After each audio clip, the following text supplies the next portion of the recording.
नमस्कार. लक्षवेधीमध्ये आपल्या सगळ्यांचं स्वागत. मी प्रसाद काथे. राजकारण्यांच्या शब्दामुळे बऱ्याचदा जन्माला येणारे वाद हे पुढे वर्षानुवर्ष टिकतात. दोन समाजांमध्ये वाद वाढवतात. त्या निमित्तानं विविध प्रकारच्या हिंसक घटना सुद्धा घडतात. ताज्या घटनाक्रमामध्ये महाराष्ट्रात जे झालं ते राज्यात मुख्यमंत्रीपदी असलेल्या व्यक्तीच्याकडून देशाचा स्वातंत्र्य दिन हिरक आहे की अमृत आहे या निमित्तानं विचारलेल्या प्रश्नातून जन्माला आलं. तिथून पुढे वाद वाढला आणि जर तर या शब्दामध्ये केंद्रीय मंत्र्यांच्याकडून थप्पड लावण्याच्या संदर्भातली भाषा वापरली गेली.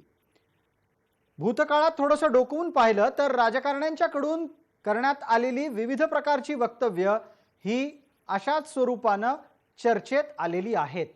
येन केन प्रकारेण प्रसिद्ध होण्याच्या साठी राजकारणी बोलतायत का की त्यांचा त्यामागचा हेतू काही वेगळा असतो हे नेहमीच चर्चेत येत असलं तरी पण अशा प्रकारच्या वक्तव्यांमुळे नक्की कोणाला काय अपेक्षित असतं.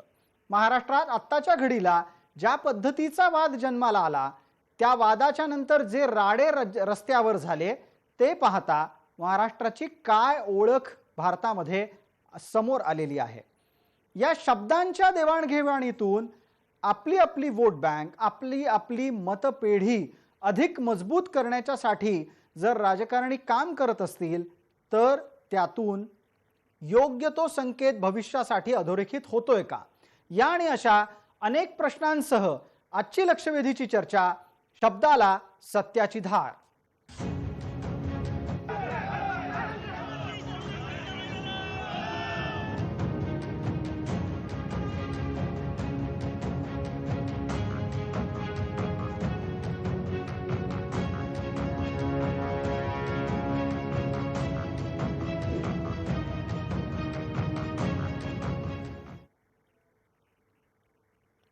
या चर्चेमध्ये आपल्याबरोबर सहभागी होणाऱ्या मान्यवरांचा आपल्याला पटकन परिचय करून देतो. आपल्यासोबत दोन राजकीय विश्लेषक आहेत. ज्येष्ठ राजकीय विश्लेषक मकरंद मुळे आहेत, त्याचबरोबर जयंतराव माइंडकर आहेत. आपल्यासोबत ॲडव्होकेट डॉक्टर चिन्मय भोसले आहेत, कायदेतज्ञ या नात्यानं. चर्चेला सुरुवात करताना मी प्रथम मकरंदजी यांना प्रश्न विचारतो. मकरंदराव, ज्या पद्धतीनं राजकारण्यांची वाक्य समोर येतात त्यांच्या तोंडून शब्द बाहेर पडतात, आपण काय बोलतोय याची कल्पना या राजकारण्यांना असते की ठरवून त्यांच्या तोंडून शब्द बाहेर येतात? याच्यात दोन्हीही शक्यता तुम्ही ज्या वर्तवलेल्या आहेत त्या आहेत. एकतर काही वेळा भावना, त्याच्यानंतर आपल्या केडरला प्रोत्साहित करण्याकरता जे काही करावं लागतं ते, आणि काही वेळा न ठरवता सुद्धा असं होतं.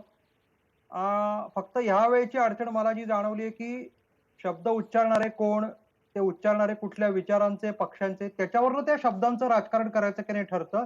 आणि मला असं वाटतं की जितकं राजकारण्यांचं शब्द उच्चारणं, शब्द वापरणं भावनेच्या भरात किंवा ठरवून जेवढं घातक आहे तेवढंच अशा प्रकारच्या उच्चारलेल्या शब्दांना दुटप्पीपणाची लेबल लावून त्या आधारे पुढचं जे राजकारण होतं ते जास्ती घातक आहे. त्यामुळे मला असं वाटतं की महाराष्ट्रावर जे ओरखडे उमटतायत ते केवळ राजकारण्यांकडूनच ओढले जात आहेत असं नाहीये, तर अशा प्रकारच्या त्या मानसिकतेतले ओरखडे उमटले जात आहेत. मला असं वाटतं की प्रसाद काथे, तुम्ही जी चर्चा या निमित्ताने आज सुरू केलेली आहे त्या चर्चेत तर काही चांगलं जर निघायचं असेल तर आपण सगळ्यांनी दुटप्पीपणा सोडला पाहिजे. आणि अशा प्रकारची वक्तव्य जेव्हा येतात तेव्हा महाराष्ट्र प्रथम किंवा महाराष्ट्राच्या संस्कृतीला प्राधान्य देण्याकरता सगळ्यांनी प्रयत्न केले पाहिजेत.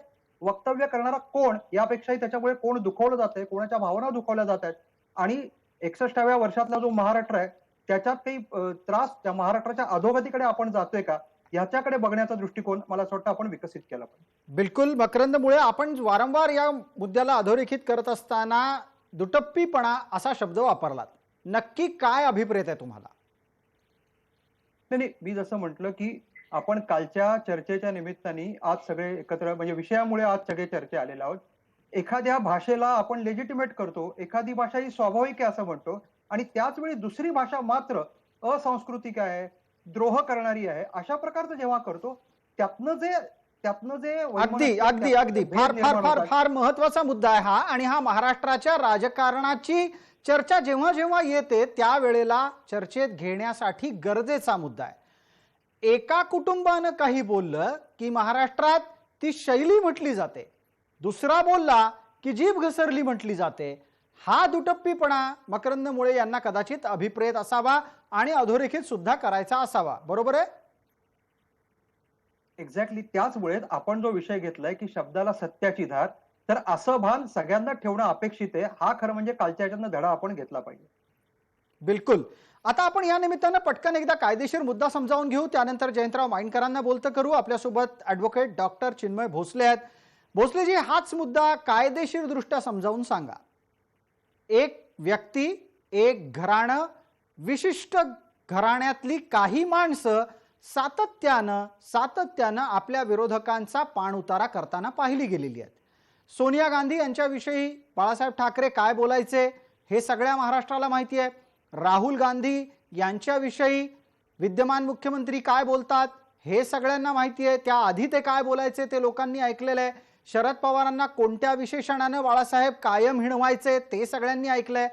दुर्दैवानं महाराष्ट्रातली ही टोमणे मारण्याची परंपरा फार जुनी आहे, ती अत्रेंपासूनची आहे. ती आज नारायण राणे विरुद्ध उद्धव ठाकरे या वादापर्यंत येऊन पोचली आहे. कायदा यात कुठे येतो? कायदा याच्यात अशा टप्प्यावर येईल जेथे असं वाटतंय की जी भाषा वापरली गेली किंवा जे बोललं गेलंय त्याने कुठल्याही समाजाच्या घटकाला जर त्यातनं कुठल्याही प्रकारचा द्वेष निर्माण होतोय असं जर वाटलं दोन घटकांमध्ये, एक किंवा दुसरं म्हणजे त्यातनं काही कुठली रायटिंग सारखी कुठली जर सिच्युएशन निर्माण होती असं जर वाटलं तर अशा प्रकारच्या भाष्यालाच फक्त कायद्यामध्ये महत्व येईल आणि त्याविरुद्ध गुन्हा दाखल होईल.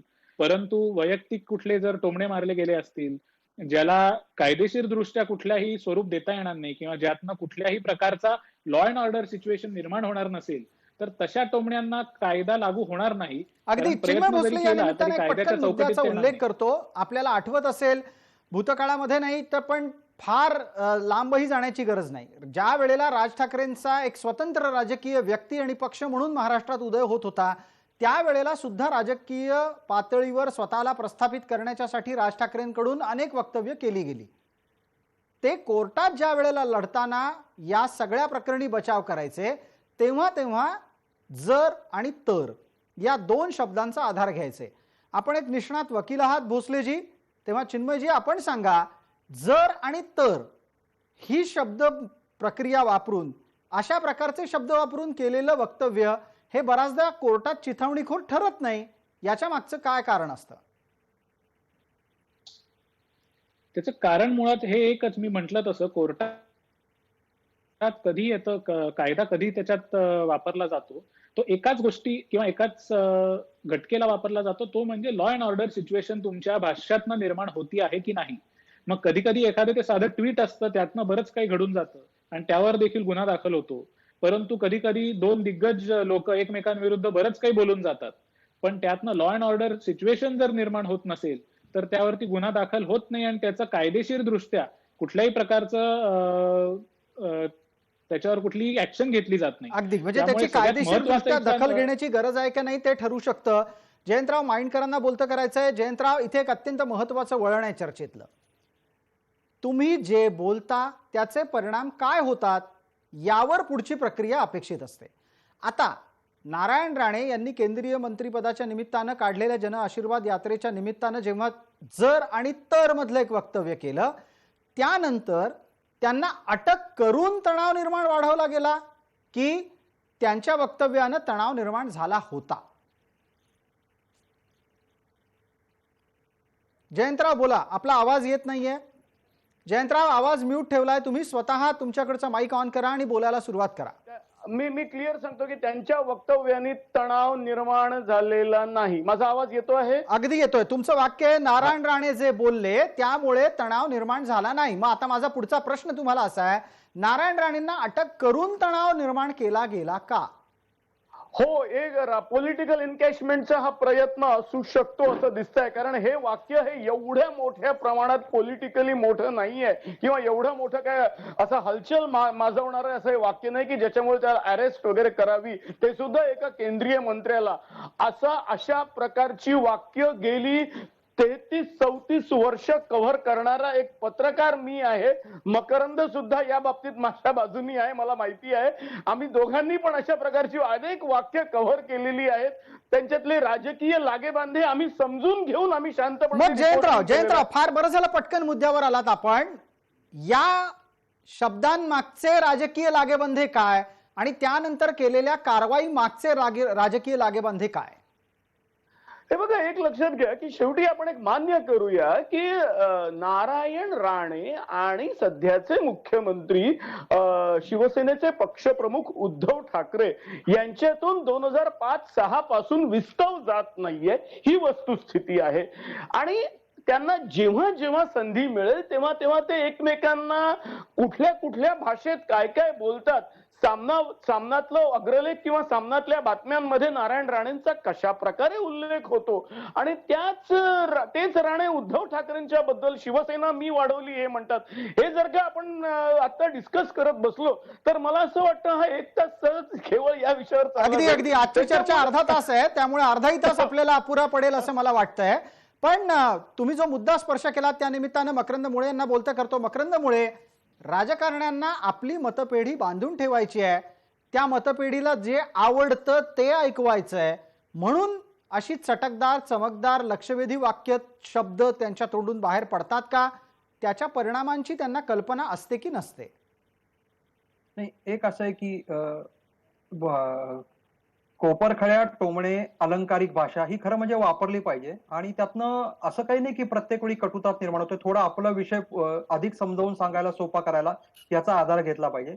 पण गेले काही वर्ष असं होतंय की ह्या सगळ्याचा जो काही पुढचा टप्पा सुरू झालेला आहे तो कटुता निर्माण करतो. आणि तुम्ही जे म्हणलाय ते नेमकं कदाचित अधिक बरोबर असेल की आपापले गड मजबूत करण्याकरता किंवा आपलं केडर हलू नये म्हणून त्याला संघटित ठेवण्याकरता काहीतरी एक भावनिक आधार द्यायला लागतो.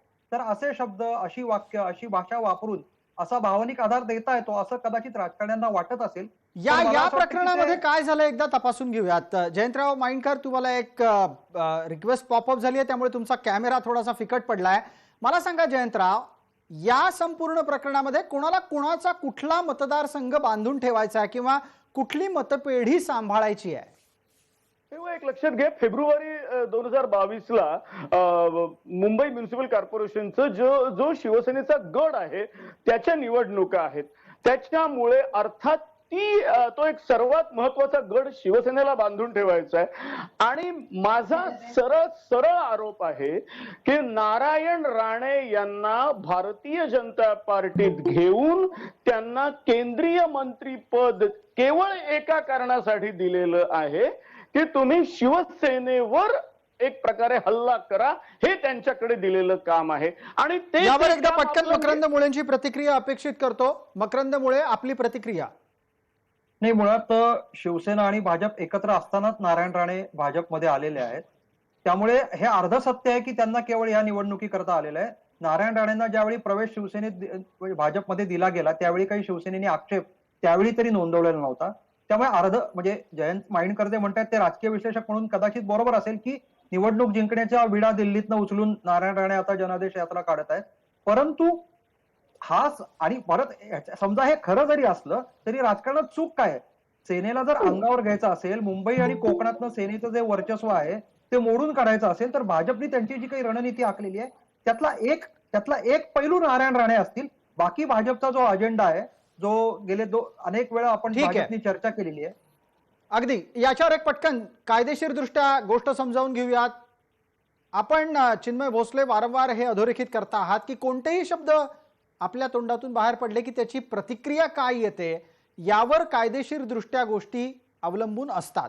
जर समजा एखाद्या वक्तव्याच्या अनुषंगानं चिथावणी दिली गेली, समाजामध्ये तेढ निर्माण झाली, तर त्यावर अपेक्षित ती कायदेशीर कारवाई अत्यंत स्वाभाविक होते. नारायण राणे प्रकरणामध्ये हा मुद्दा अत्यंत लक्षवेधी ठरतो की नारायण राणेंचं वक्तव्य जर आणि तरच्या मधलं आहे. नारायण राणेंचं वक्तव्य हे जर तरच्या मध्ये असताना त्यांच्या अटकेपर्यंतची कारवाई होणे हाच मुद्दा वादाचा ठरतोय. हे आपल्याला लक्षात घेऊन पुढचा प्रश्न आपल्यासाठी असा आहे की जर नारायण राणेंच्या वक्तव्याच्या माध्यमातून विनाकारण वाद जन्माला घातला गेला असेल, त्यांची अटक करून, तर राज्यात जी कायदा आणि सुव्यवस्था बिघडली त्याची जबाबदारी कोणावर द्यायची? ॲडव्होकेट चिन्मय भोसले उत्तर देत आहेत. काय अनफॉर्च्युनेटली महाराष्ट्रामध्येच नाही पण भारतामध्ये जर एखाद्याने चुकीची FIR केली असेल आणि त्याचे काही पडसाद जर उठत असतील तर त्याच्यासाठी आपल्याकडे कुठल्याही प्रकारचा कायदा नाहीये ते थांबवण्यासाठी किंवा त्या माणसाला शिक्षा देण्यासाठी. त्यामुळे तुम्ही जे म्हणताय की आता कुणाला ह्याचं जबाबदार ठरवायचं, तर कायदेशीर दृष्ट्या तसं फारसं काही आपल्याला करायला काही नाहीये. FIR दाखल करणे हे पोलिसांना दिलेली एक मुभा आहे आणि ती चुकीची जर असेल निघाली तर कुणावरती त्याच्यासाठी कुठला कारवाई करावी का असा काही विशेष आपल्याकडे कायदा नाहीये. त्याचा काउंटर चेक्स अँड बॅलन्सेस ज्याला आपण म्हणतो अगदी ठेवण्यासाठी. अगदी आपण असं सांगताय की या प्रकरणामध्ये आत्ताच्या घडीला कुठल्याही कायद्याचा आधार घेता येत नाही, पण एक गोष्ट नव्या प्रकरणातली समोर येते त्याचा तपशील देतो.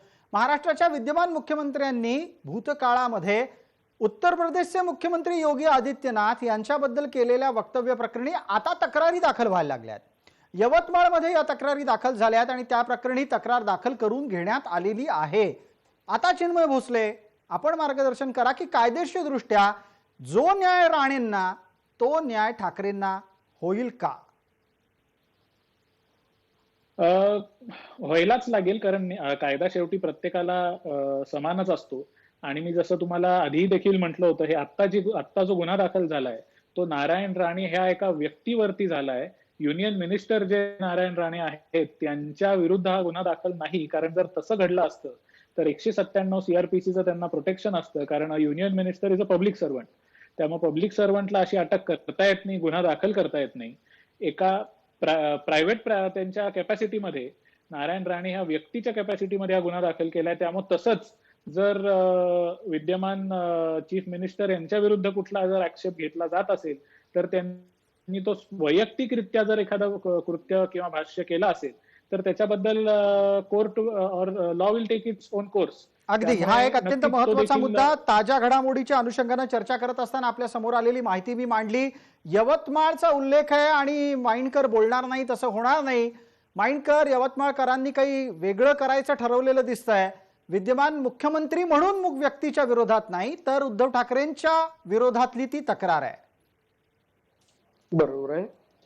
म्हणजे त्या तक्रारीबद्दल आता काय करावं हा प्रश्न असेल तर मी तुम्हाला आता चिन्मय भोसले बोलले त्यात थोडंसं ऍडिशन करतो. पहिल्यांदा की नारायण राणे हे भारतातले तिसरे केंद्रीय मंत्री आहेत की जे मंत्री असताना त्यांना पकडण्यात आलेलं आहे. माइंडकर एकच मिनिट या वाक्याला थोडंसं बदलूयात, कायदेशीर दृष्ट्या अधिक सुस्पष्ट करूयात.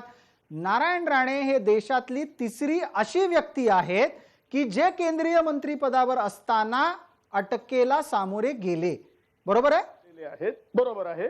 आणि ते ठीक आहे. आणि मुरासोली मारन ते जे तमिळनाडूचे 2 मंत्री होते त्यांची नावं मुरासोली मारन आणि TR बालू आणि तेव्हा वाजपेयी सरकार होतं. आणि जे काही जयललिता आणि करुणानिधी यांचे विळा भोपळ्या एवढे संबंध जसे आपल्याकडे आहेत तशा आत्ता जे आपण चर्चा करतोय आणि त्यामध्ये त्या राजकारणातच या दोघांना तेव्हा अटक करण्यात आलेली होती.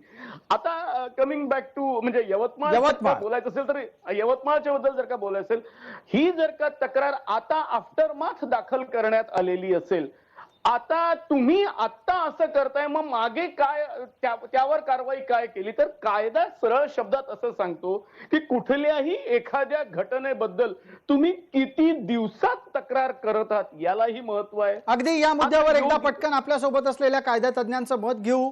चिन्मय भोसले आपण मार्गदर्शन करा. तक्रार किती दिवसांनी दाखल झाली यावर न्यायदान प्रक्रियेवर कशा पद्धतीनं परिणाम होऊ शकतो? तक्रार किती दिवसांनी केली आहे किंवा ती किती प्रॉम्प्टली केली याचा नक्कीच न्यायदानावरती फरक पडतो. जर दिरंगाई झाली असेल तक्रार करण्यामध्ये तर त्याच्या मागे जर तुम्ही पुरेसं साजेसं असं कारण जर दिलं नाहीत तर न्यायदानात त्याचा निकष असा लावला जातो की तुम्ही कुठल्या तरी पूर्व विचाराने आफ्टर थॉटनी ही तक्रार दिली आहे आणि त्याचा नक्कीच निकाल देताना त्यावरती परिणाम होतो. त्यामुळे किती प्रॉम्प्टली आपण कुठल्याही प्रकारची तक्रार देतो याचा नक्कीच न्यायदानावरती फरक पडतो. एक पटकन प्रश्न मकरंद मुळे यांच्यासाठी. मकरंद मुळे, नारायण राणे बोलल्यानंतर पुढच्या 48 तासात कारवाई झाली. आता योगी आदित्यनाथ यांच्याबद्दलचं वक्तव्य काही वर्ष जुनं आहे. या नव्या तक्रारींना कितपत वजन समजावं आणि अशी पश्चातबुद्धी बाळगण्याची गरज आहे का? नाही, मुद्दा असा आहे की कारवाई होईल का? आता ही कारवाई जसं कायदेशीर परिभाषेत सांगितलं की त्याचा हेतू काय आत्ता करण्याचा, पण त्याच्यापेक्षाही असं झालेलं आहे की या निमित्ताने भारतीय जनता पार्टीला किंवा शिवसेनेच्या विरोधकांना संधी मिळालेली आहे आणि परत एकदा जो मुद्दा जयंत माइंडकरांनी मांडला, आता सगळी शिवसेना नारायण राणे केंद्रित विचार करायला लागलेली आहे. कदाचित भारतीय जनता पार्टीला हेच हवं असेल आगामी स्थानिक स्वराज्य संस्थांच्या निवडणुकीत, की शिवसेना अशी अडकून राहणं एकाच मुद्द्यावर आणि त्याभोवती त्यांचा फक्त अजेंडा राहिला तर भारतीय जनता पार्टीला महाराष्ट्रात आगामी महानगरपालिका नगरपालिकांमध्ये थोडंसं अधिक मोकळेपणाने मोकळं प्रचार करण्याची संधी मिळू शकते आणि परत एकदा मागे काय काय घडलंय हे मतदारांपर्यंत आणण्याची ही संधी कालच्या प्रकरणामुळे मिळालेली आहे. त्याचा निश्चित राजकीय फायदा घेतला जाईल. बिलकुल मकरंद, दरम्यानच्या काळात आपण एक फेसबुक पोस्ट लिहिलीत आणि त्यातही हे म्हटलं होतं की शिवसेनेला भाजपापेक्षा राणेंशी लढण्यात जास्त स्वारस्य आहे, ते त्यांना अधिक सोयीचं वाटतं आणि म्हणूनच पुढच्या काळात सुद्धा असेच शब्दबाण एकमेकांच्या विरोधात सुरू राहतील. मग अशा वेळेला शहाणपण कधी कोणाला येणार? नाही, असं आहे की आपण चर्चेला सुरुवातीलाच असं म्हटलं होतं की काय टाळलं पाहिजे. तर ठीक आहे, टीका टिप्पणी एकमेकांविषयी बोलणं, पण हे जे काही रस्त्यावर उतरणं आणि सार्वजनिक मालमत्तेचं नुकसान आहे, आता एक मुळात आता आपण ज्या काळात चाललोय लॉकडाऊन नंतर काय ब्रेक द चेन वगैरे सगळं चाललेलं आहे, अशा वेळी कालच्या घटनेमुळे दुकानं बंद झाली होती काही भागात. हा जो सगळा सामाजिक परिणाम होतोय, आर्थिक औद्योगिक परिणाम होतोय, त्याची काळजी सगळ्या राजकीय पक्षांनी घेतली पाहिजे. बिलकुल. आणि अशा वेळी बिलकुल, हा एक अत्यंत महत्त्वाचा मुद्दा. सत्तारूढ पक्षाची जबाबदारी अधिक असते, कारण ते सत्तेत असतात, त्यांच्या हातात सगळी यंत्रणा असते, त्यांनी अधिक सावधगिरी बाळगली पाहिजे. अगदी बरोबर आहे. कोरोना काळात ज्या वेळेला अशा प्रकारचे रस्त्यावरचे राडे टाळणं गरजेचं होतं, तेव्हा सत्ताधाऱ्यांच्याच युवा सैनिकांनी रस्त्यावर येणं, आंदोलन करणं हे कितपत योग्य आहे, या निमित्तानं आपण चुकीचे संकेत, चुकीचे पायंडे पाडतोय की नाही याचा विचार सत्ताधाऱ्यांनी करायला हवा. मला जाता जाता एक फक्त 30 सेकंदामध्ये जयंत वाईणकर आपल्याकडून उत्तर अपेक्षित आहे. या संपूर्ण प्रकरणामध्ये ज्या पद्धतीचं वातावरण तयार झालं ते टाळलं असतं तर कोणाचं भलं झालं असतं? माझ्या मते महाराष्ट्राचं भलं झालं असतं. हे टाळायला पाहिजे, एक मॅच्युरिटी दाखवायला पाहिजे. म्हणजे एक नाव तुम्हाला सांगतो की शरद पवारांच्यावर खैरनार यांनी कितीतरी आरोप केलेले आहेत. मी तुमच्या विरुद्ध ट्रकभर पुरावे आणून देतो आणि शरद पवार फक्त एवढंच सांगायचे की तुम्ही जे काही मुंबई म्युनिसिपल कॉर्पोरेशन मध्ये नोकरी करता तर आपल्या फक्त नोकरीप्रमाणे कायद्यानुसार काम करा. मला असं वाटतं जे शरद पवार या सरकारचे कर्ते धरते आहेत त्यांच्याकडून उद्धव ठाकरेंनी थोड्याशा टिप्स घ्याव्यात आणि ते जसं वागतात, आत्ताच्या आधीचं कंगना राणावतचं प्रकरण असेल किंवा सध्याचं नारायण राणे प्रकरण असेल, की यावर एकदम एक्स्ट्रीम स्टेपला जायची गरज होती का किंवा सरळ शब्दात दोन्ही ठिकाणी जायची गरज नव्हतीच, तर महाराष्ट्राचं भलं झालं असतं. आणि यातलं कंगना राणावतच्या बाबतीत तर स्वतः पवार बोललेले आहेत की त्यांनी या ऑफिस तोडायची गरज नव्हती. अगदी. आणि आणि आणि आणि एकदाच नाही तर दोन्ही वेळेला योगायोगानं शरद पवारांची ही तशाच पद्धतीची प्रतिक्रिया आहे की इतक्या मोठ्या पद्धतीची प्रतिक्रिया देण्याची गरज नव्हती. अर्थात दीर्घकाळ राजकारण केल्याच्या नंतर आलेली परिपक्वता आणि अल्पकाळाच्या जबाबदारीनं येऊ घातलेली परिपक्वता यातला हा फरक असू शकतो. तुर्तास वेळ मर्यादेपोटी या चर्चेला इथंच थांबवतोय. आपण सर्व मान्यवर या चर्चेमध्ये सहभागी झालात त्याबद्दल आपले मनपूर्वक आभार.